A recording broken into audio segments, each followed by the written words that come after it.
Hi, this is Coach Carl Haas, head men's lacrosse coach at Alvernia University, and assistant coach for Team Mexico. This is my brother Andrew, who's the head coach of Team Mexico.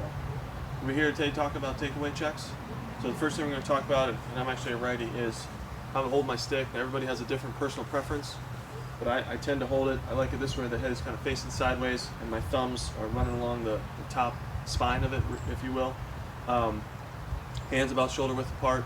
Now, the reason I hold my stick this way is that if the ball were to go down, for me, it's just a really simple half roll of the wrist, and now the head is, facing up and down, and now I can scoop up the ball. All right, so for me, that's just my personal preference, and also allows me to, get the head of the stick in there. So this is just me how I like to hold it. So the second aspect is about strong side versus weak side and getting hip to hip. All right. So if I'm a lefty versus a right-handed player, there's certainly a lot of options I can throw here, as far as checks go. But I've found that the best number of checks, the best options are when you're a strong hand versus strong hand. In other words, I'm a right-handed player versus another right-handed player. So we want to try to get hip to hip. All right. So in other words, you can see the way we're standing right now. His hips are facing forward. So I can throw checks this way where my hips are perpendicular to his, but ideally, all right, I want to try to get hip to hip. Okay. So this way, I'm running in step with him. All right, and now I have the ability, I can reach across and I can move. Really, this is the biggest reason. I can move the way he moves. If I'm trying to constantly shuffle back and forth this way, it's going to be a lot harder, especially if he's running and I'm trying to shuffle. So the next aspect is going to be about cushioning. So essentially, even though we're hip to hip, I definitely do not want to be like this. Okay, I need to be at a distance where I can reach across with my head. All right, but at the same time, I can change direction if need be. Way too close, if you were to put the brakes on, all right, and try to roll back, I'm going to be toast. Keep them on the end of your stick. That essentially looks like the head of the stick is near the gloves here, near the gloves here. The head of the stick is not beyond, okay? I'm not here. I want to keep them at the end of my stick, just like that. Another big piece to talk about is where to throw these checks. All right, we want to do it on the outside of the field, okay? Outside the hash marks. Any space between the opposing restraining line, our own defensive restraining line, so in the midfield area, anywhere outside the restraining box down the side, okay? Once a player, we're very blessed at Alvernia to have football hash marks on our field. Once a player comes inside those hash marks, all right, and inside the restraining line and inside the hash marks, that's a really tight space, all right? Generally, that's not a good idea where to throw those checks. So this is going to be, where we're going to do these things is going to be out in the outskirts of the field. So I'm a very big believer that part of being a better player is learning and understanding what the other positions on the field are being taught to do. If you want to be a better goalie, understand what the shooters are being taught to do. If you want to be a better defender, understand what the offensive players are being taught to do. So one of the things as a defender that I found out is that, hey, look, you want to go right at the pole. Okay, if somebody's going to come out and play you, go right at him. All right, and that what essentially is going to happen is the idea is that we want to have this guy get right into my hands. Okay, like I talked about earlier, we don't want to be this close, so he's going to come, if he comes right at me, all right, he's going to get right into my body, right into my hands. That's going to make it a lot easier for him to get past me, and I can't really use my stick that much. Okay, so in order to neutralize that, right, if we understand that, hey, this guy's going to try to come right at me, okay, when he goes to get the ball, all right, I can probably follow him out a little bit, right? If we stay back and we're passive, okay, that's going to make it a lot easier for him to get the ball and pick a trajectory or an angle to come right at me. So if we're running around the field, all right, and it looks like he's about ready to get the ball, I can go out there and try to just kind of follow him a little bit, and what that'll force him to do, okay, is he's going to have to run a little more east and west in order to show me what he wants to do, what his dodge is, and that also allows me to line up my hips like we talked about. I don't want to come out and this guy straight just like this. But if I come out at an angle once he gets the ball and I can line up and make him go to his right, again, we're righty on righty, now all of a sudden I can go hip to hip, and as soon as he takes a couple steps that way, bang, I've got him. I've been very fortunate to coach several All-Americans at Division III and Division II level, and one of the things I told those guys was I said, look, you need to make this offensive player do something he doesn't want to do, right? Part of that is understanding who you're playing against, okay? The scouting report that you might have on an opposing player, maybe even your own teammates, all right?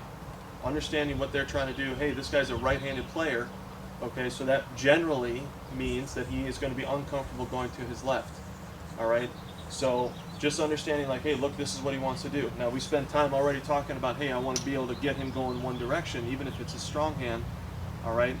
but part of it too is just understanding like, hey, we want to make him do something he doesn't want to do. So the different checks that we're going to talk about are going to be some combination, in my mind, some combination of the chop, slap, lift, all right, and rack. You have the chop check, okay, which essentially is just going to be just like it sounds, all right. As he's cradling, could be one hand, could be generally two hands, but could be one hand, all right. But so as he brings the stick in front of his head, I'm just timing it. I'm just chopping down. That's it. It's just a very, you know, sometimes I might even time it this way and then just chop down just like that. Okay, so that's a chop check. Very simple. Hopefully you notice my bottom hand was down. You know, if you want, I can hold it a little higher, but essentially it's the same thing. All right, I'm just kind of timing this up, all right, and then I'm just chopping down. So the next one is going to be a lot of people's favorite, especially to watch other people do it. That's the over the head check. All right, now against a player who's got some size. I mean, my brother's bigger than I am. All right, so really what we're trying to do, a lot of guys say, oh, you got to punch the sky, you know, bottom hand punch the sky, like that, and I think that part is true. But for me personally, all I'm really trying to do is get the stick out of his field of vision.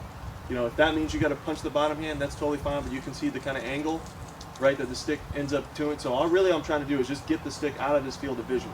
Okay, but this check again relies on timing. Okay. So it's usually used on a one hand. You can do it against a two-handed cradle, but it's most effective against the one hand. So all I'm trying to do is essentially when he brings that stick back, is I'm just timing it, and I'm just going to come right over here, all right? And this is how the check is going to work. And I want to make sure once I make contact, that I'm going to pull it down, all right? Now one of the things in basketball is that when you're playing defense, somebody goes up for a shot, you don't leave your feet. That's going to be the same thing here. I think a lot of guys, they make that mistake of, oh, I'm going to throw this over the head check, it's going to be awesome. And they jump in the air and they leave their feet, right? Maybe they miss it, or maybe they get a piece of it, but the guy runs through it, okay? And now all of a sudden, I've lost all my momentum. He still has his momentum, and I've got nothing left. So we really want to make sure that you don't leave your feet on over the head checks. Most of these checks, try to throw them as if you're going to miss. That should keep your feet moving.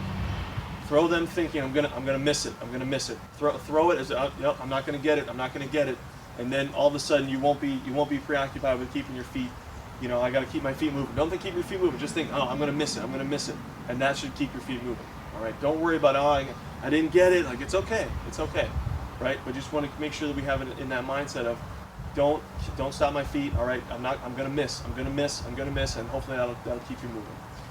So one of my favorite checks, I love the chop. One of my favorite ones though is faking the over the head and coming down. All right, so just like I talked about, right? The over the head is essentially coming out of the field of vision. When you fake that, it's really the same part. So I'm taking it out of his field of vision.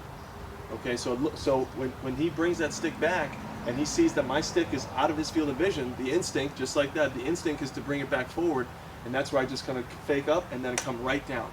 Now I can come down hard, okay, or I can come down with a chop. All right, but either way, okay, when he brings that stick forward, I'm coming down. I generally like to come down hard and try to pull it as much as possible. Just pull that stick down or push that stick down. All right, to try to get the dislodge the ball that way. But faking the over the head, come down. So some of our players, we're very blessed to have guys from upstate New York, and they've talked about this area here in the hands being called the triangle. All right, so you have 2 points, right, with 2 gloves, okay, and then this part of the body. So they call this area the triangle. So what I can do, another area, is I can get the stick into the triangle, right, and I can now lift, right, or I can try to rip down. Okay, so those are the 2 options right there. Get the stick in the triangle and try to lift it up, or try to rip it down, or even obviously I can try to pull it out that way too. So we're talking about the lift check next. Okay, generally the lift is we got to make sure we keep on the end of our stick.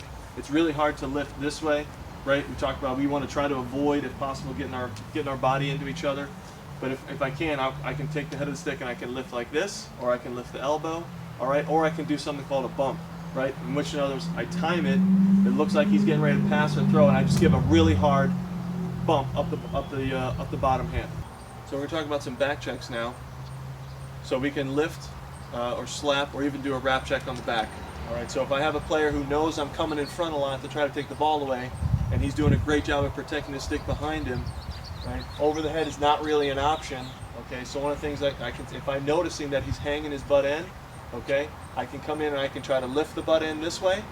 All right, or I can come down hard on a slap check. I got to time that, so when he brings it back, I can slap that right there. All right, or I have the 2 different wrap checks. Okay, I can wrap it over his shoulder. All right, so as he cradles it, again, time it where I throw one-handed wrap this way, hopefully around the shoulder, okay, like that, or I can try to wrap it around and hit the bottom, all right, just that way. So the final thing is going to be some 2 quick, easy drills, okay. The first one is going to be M's and W's. I think a lot of guys have done this before, so if you're uncomfortable with operating in close to another player this way, you want to get used to moving your stick around, strengthen your wrists a little bit. So I can do M's, right, or W's right around the gloves. I just have a partner do this, or you can even set something up, all right, and do this at home. Again, same thing. We want to have, if we are able to have somebody work with us, okay, and I want to work, hey, I like the chop check, or I like to fake the overhead and down, okay, so again, same here. I want to get used to moving the stick around the head, all right, so I get comfortable doing that, all right, and the same thing for as far as like a wrap check goes. I know one of the guys I've coached in the past, he would stand behind the goal, or excuse me, next to the goal, and he would just roll his wrist so that he would slap the top corner, right? So he would just throw a wrap check so he would slap the top corner like the back of the net, and he would just use that. He would just do that over and over again. So you can either put a helmet, you can have a partner, you can put the helmet on top of something. You could find some different ways to try to get creative, all right? But the whole point though is just being comfortable in moving the head of the stick around different parts of the body. Well, that's it for the video. Really appreciate my brother's help in doing this, and we'll see you out there on the field.